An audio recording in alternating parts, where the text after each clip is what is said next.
Taeyong bukan pria yang akan berkeluarga, dan Lien melupakan segala fakta itu. Semua pria yang berada dalam lingkaran persahabatannya tak mengenal apa itu pernikahan, dan karena itulah Taeyong menganggap sandiwara pernikahannya dengan Lien Hakim.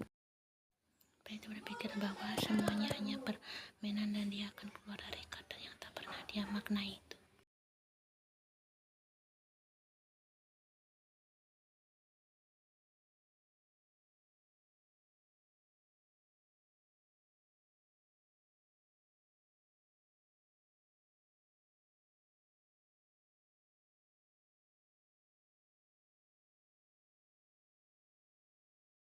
Tak hanya keduanya, kenyataannya dari Liu hingga Jungkook, mereka semua tak pernah akrab dan merasa akur dengan ikatan yang seperti itu. Kendati nama Jimin tak terseret, tetap saja Yen sadar bahwa sesungguhnya pria itu juga memiliki keraguan yang sama besarnya dengan ketiga sahabatnya yang lain. Jungkook juga tahu Jimin juga tak akrab dengan ikatan pernikahan, dan pria itu menjanjikan pernikahan kepada Yen hanya untuk pemanis bibir.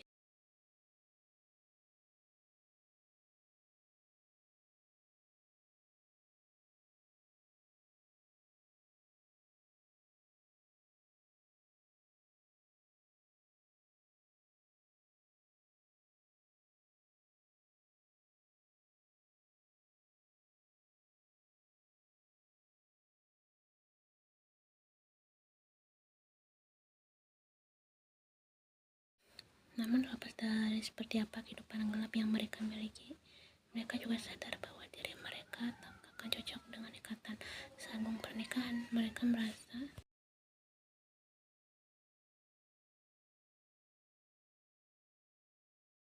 kendati tahu bahwa dirinya juga tak menginginkan pernikahan, tetap saja Yen mendapati sesak mendera dadanya manakala dengan terus terang Taeyong kembali memasang batas antara mereka. Yen tahu Taeyong berlaku benar.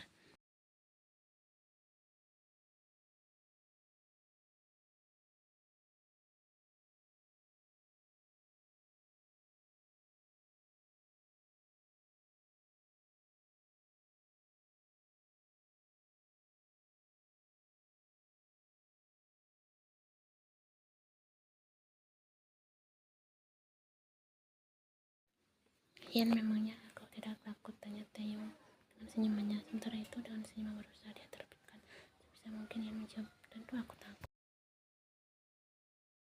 Senyum di wajah Kim Taeyong masih bertahan dengan apik ketika Yen memutuskan untuk turun dari pahanya. Mata itu berpindah dari paha Taeyong menuju permukaan ranjang, dan Taeyong melihat itu pun bertanya, kenapa?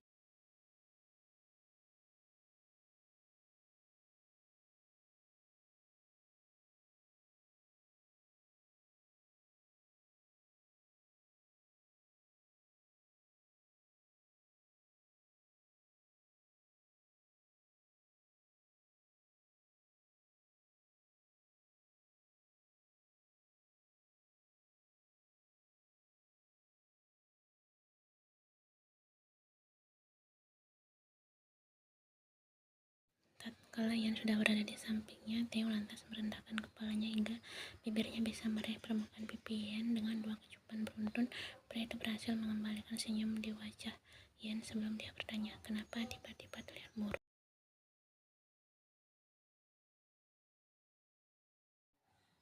Yen panggil Taeyong. Saat meritanya ini hanya diam beberapa lengannya sudah melingkari provokasinya dengan posesif. Taeyong lantas berujar, aku pernah berkeinginan untuk memiliki anak denganmu agar kau menjadi milikku.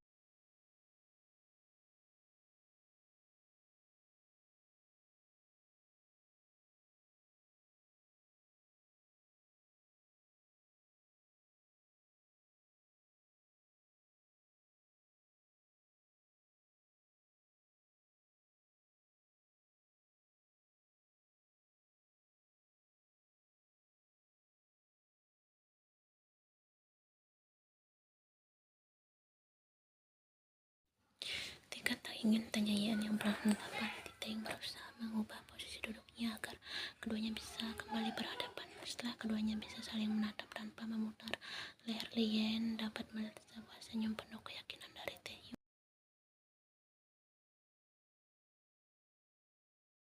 Pria itu menggunakan kedua telapak tangannya untuk menangkup kedua sisi wajah Yen seraya berujar, karena aku tak ingin membagimu dengan siapapun, bahkan jika itu anakku. Aku Aku ingin kau menjadi milikku seutuhnya.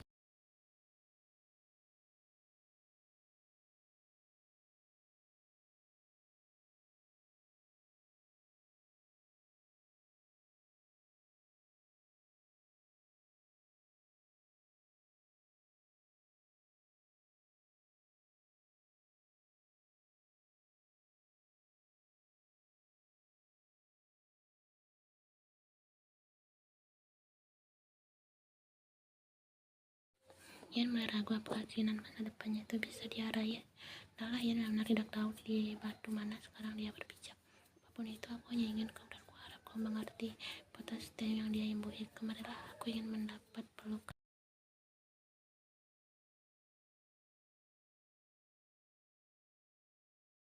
Penguasa ada dapur adalah Lionggi dan pria itu teramat tidak suka jika ada yang menyentuh daerah kekuasaannya tanpa berpamitan terlebih dahulu dengannya. Hal itu menjadi saat dia kembali ke rumah dan melihat adiknya sendiri menumpahkan adonan di meja konter.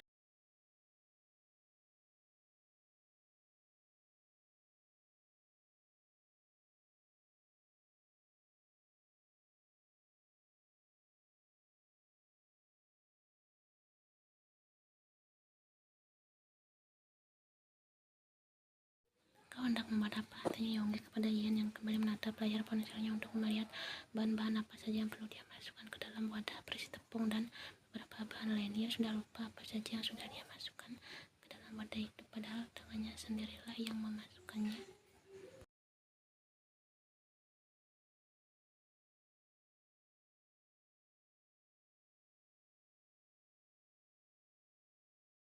Dengan mata yang menatap penuh fokus, Ian menjawab. Dia berencana membuat penekuk, tetapi terlihat seperti tengah merakit bom atom. Tetapi Yonggi yang datang bersama Taeyong yang terlihat baru saja selesai mandi.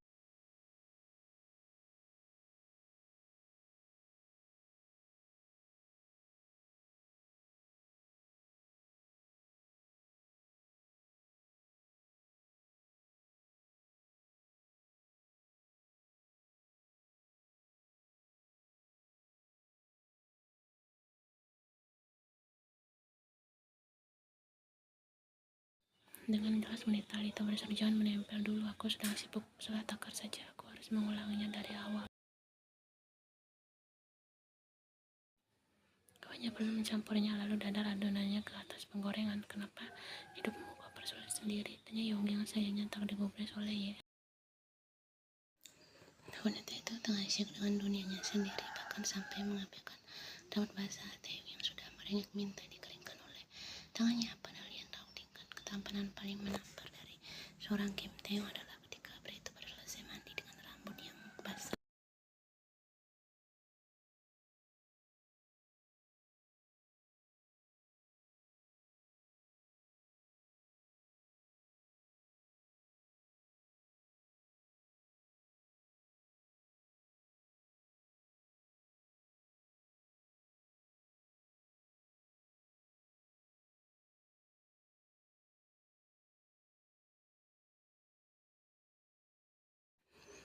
Lalu tanya Yonggi dengan cemarian terulur ke arah Taeyong bermaksud meminta jeruk milik Taeyong.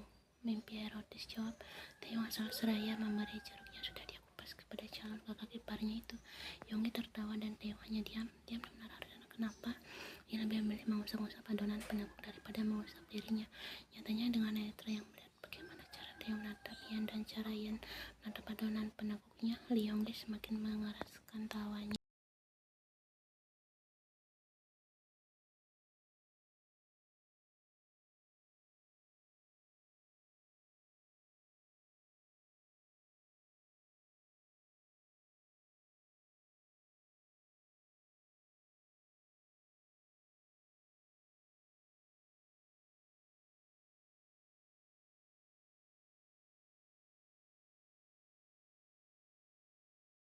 Wanita itu berlari menghampiri pintu lift dan ketika ia hendak memasuki benda yang akan menyelamatkannya dari Yonggi, tiba-tiba benda itu berbuka dan menampilkan sosok Jimin yang tersenyum ke arahnya.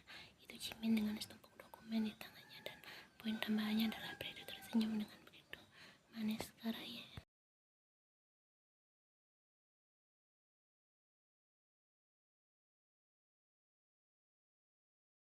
Bodoh namanya jika Ian mengelak pasal degup jantungnya. Jimin itu memiliki karismanya sendiri dan Ian tidak akan berpura-pura buta atas kenyataan yang satu itu. Ingin ke atas, tanya Jimin setelah dia keluar dari lift. Freda berdiri di samping Ian dan Ian hanya memberi anggukan canggungnya. Dia sedang merasa dekil dan jelek sekali sekarang. Tentu saja penyebabnya adalah tindakannya sendiri yang berperang dengan terbungkus-bungkus tepung dan telur di dapur sejak beberapa jam yang lalu.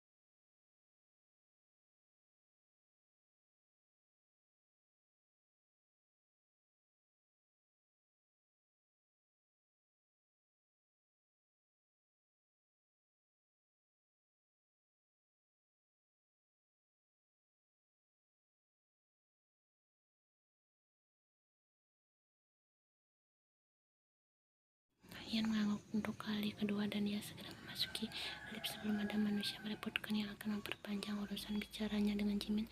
Siapa lagi jika bukan gamer Taehyung yang sebenarnya tengah dia jauhi.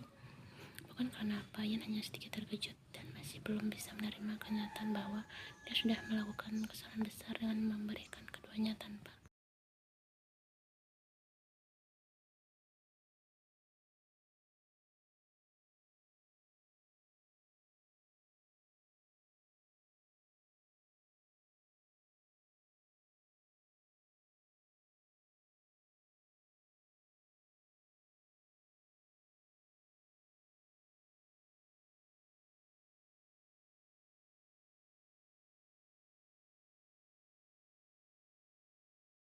dengan filosofi yang dia miliki pasal kata waktu itu. Ian terlihat semakin nyaman dengan apa yang dia lakukan pada tubuhnya malam ini. Kendati jarum jam sudah menunjukkan malam yang semakin naik, nyatanya dinginnya malam dan membuat sekelompok manusia itu memilih untuk kembali ke kamar masing-masing.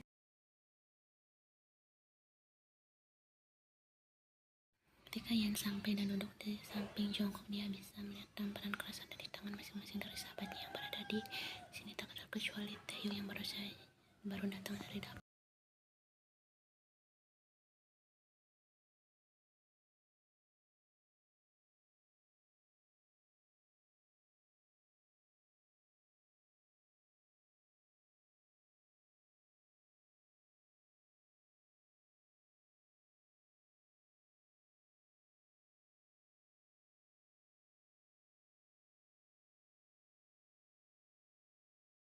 Entah apa kekuatan cinta memang sekuat itu hingga membuat keduanya terus lupa bahwa ada presensi Jimin di tengah-tengah mereka.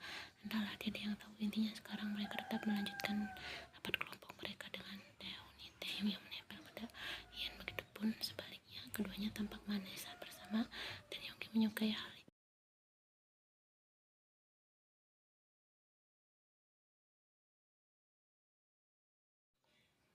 Villa yang akan kita tempati berukuran sebesar mansion milik itu yang ada di Malta. Jadi banyak kamar yang bisa ditempati, ujar Jimin pada presentasinya, karena telah yang bertugas menyiapkan liburan mereka.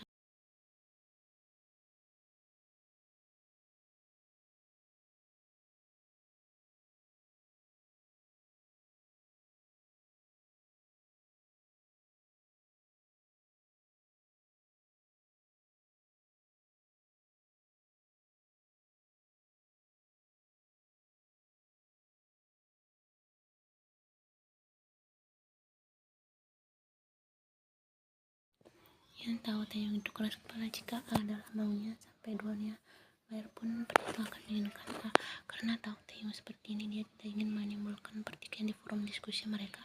Akhirnya dia hanya pasrah pada keinginan Taehyung yang menyimpan nomornya untuk nanti malam. Baiklah, biar melanjutkan. Jika kita akan berangkat besok siang, siapkan barang-barang yang harus sekalian bawa, ujar Jimin dan melanjutkan dengan percakapan mereka tentang rencana liburan yang tampak begitu menyenangkan itu.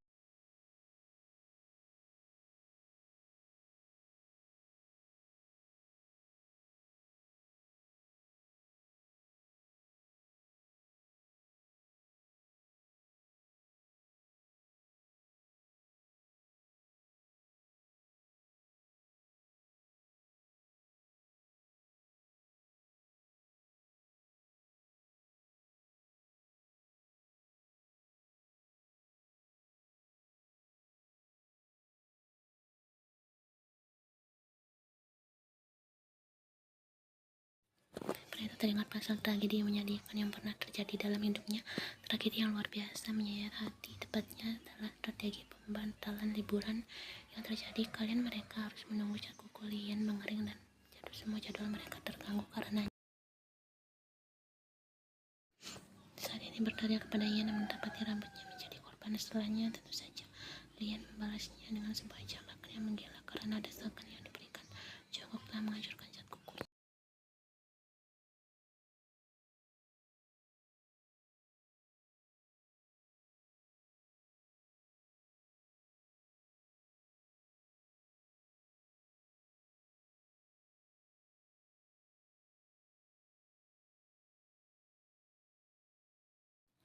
Kemari kau ingin kucakar, tanya Ian tanpa saat Jongkok memberinya juluran lidah yang entah mengapa bisa terlihat begitu menyebalkan.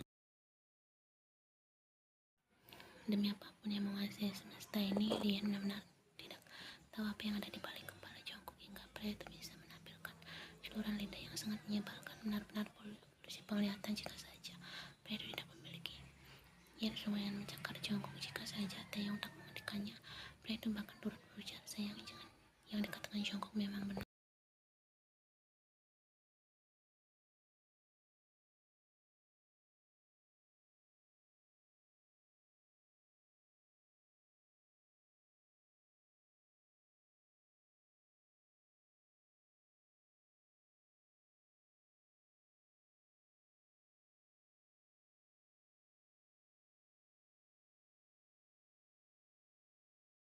Biar saja dia dan tidurlah dengannya, jangan meminta padaku lagi, seru Ian sebelum berjalan cepat menuju lift.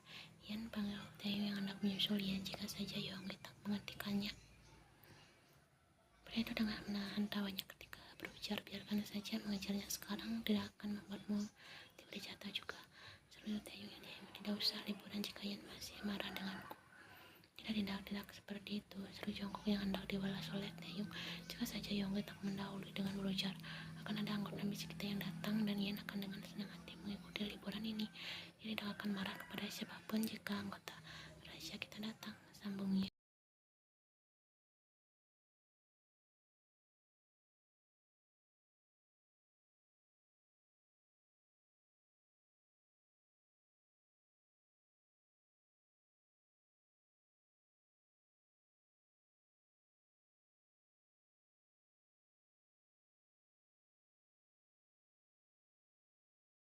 Kita harus bicara Yoongi kepada Taeyong yang dia imbui.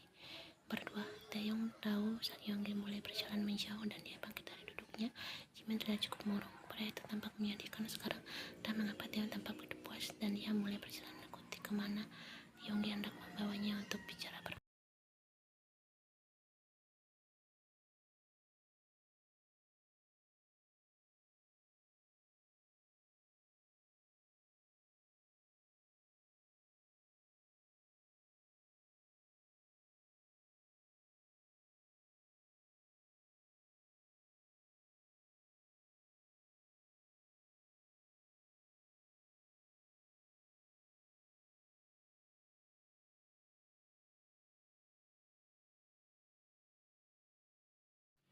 Ada apa? Tanya Taeyong setelah keduanya duduk dengan nyaman berhadapan dan dibatasi oleh meja berbentuk lingkaran. Yoongi tampak bungkam dalam beberapa saat hingga Taeyong kembali bersuara untuk memanggil pria. Lalu ketika keduanya mulai tenggelam oleh hening yang menguasai ruang antara mereka, saat itulah Yoongi bersuara dengan berujar, kau tahu dari awal hubungan kalian bermulai, aku sudah tahu dan paham bahwa kalian tidak bermain dalam hubungan romansa anak SMA. Karena itulah aku selalu mengingatkan padamu untuk selalu memakai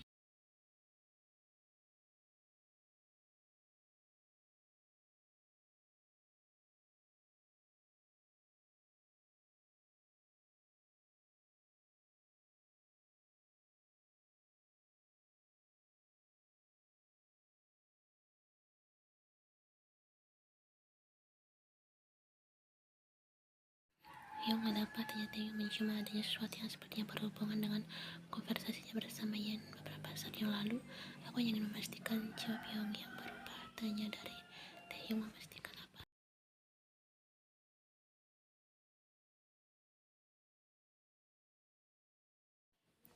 Apa yang akan kulakukan jika Yan hamil? Tanya Yonggi tanpa basa-basi. Yonggi tahu saat tanyanya mulai menyapa udara. Saat itu layar muka Kim Tae-hyung berubah. Pria yang bernama saat itu tampak tenang dan santai itu mulai berubah menjadi seseorang yang Yonggi jumpai menguliti target misi mereka tempo hari.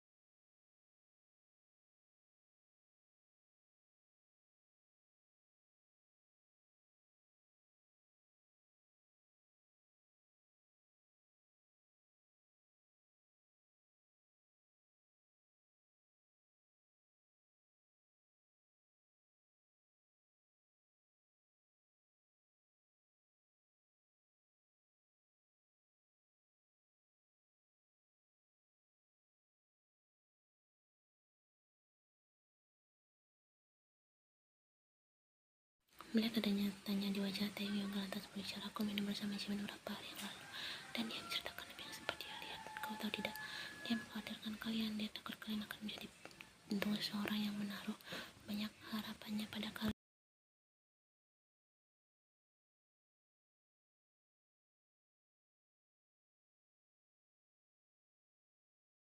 Apa yang kau katakan? Siapa yang menyangka seorang anak akan menaruh harapan besar pada orang tuanya? Potong Yonggi tanpa ragu. Jika Yan hamil, aku akan menyuruhnya. Tanya Yong yang dia ibu. Lalu apa bedanya Yan dengan Elena?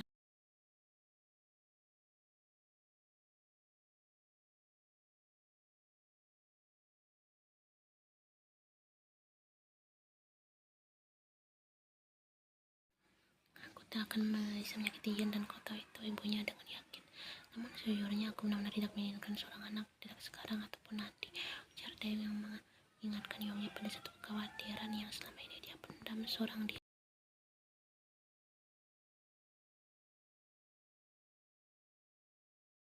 Dia memang terkesan dingin padanya, tetapi dia memiliki sisi diri yang selalu memperhatikan apapun yang dilakukan oleh adiknya itu. Tak terkecuali pada hari-hari yang selalu datang tiap bulan sekali yang kemudian membuat Ian terus merengek kesakitan padanya dan mudah untuk